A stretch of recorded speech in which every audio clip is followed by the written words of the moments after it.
Depuis les premières heures de ce mercredi 10 septembre, tous leurs regards sont rivés sur la France.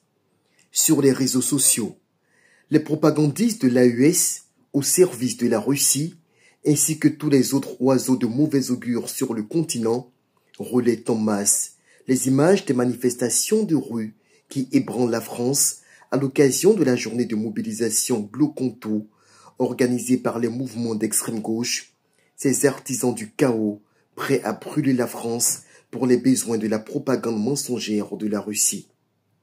Seulement ce que ces activistes de l'AES oublient, c'est qu'ils devraient avoir honte d'évoquer des manifestations démocratiques dans un pays où la liberté d'expression et d'opinion est respectée.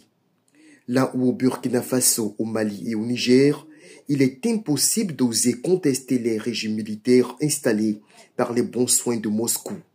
À Ouagadougou et dans tout le Burkina pour le peu qui reste encore sous le contrôle du valet de l'impérialisme russe Ibrahim Traoré, il est interdit de manifester. Dans l'AES, les partis politiques sont dissous ou interdits d'activité. Les sous-préfets de la Russie exécutent à la perfection les instructions du Kremlin en mettant le pied sur la démocratie. Au Burkina Faso, à Barénie, des femmes et leurs enfants ont récemment été pourchassés à balles réelles pour avoir osé sortir et dénoncer l'insécurité persistante et l'impuissance des milices aux ordres d'Ibrahim Traoré. Et ce sont ceux-là qui se ridiculisent en s'excitant devant l'expression totale de la démocratie. Dommage pour eux, le rêve de voir la France s'effondrer ne se réalisera jamais.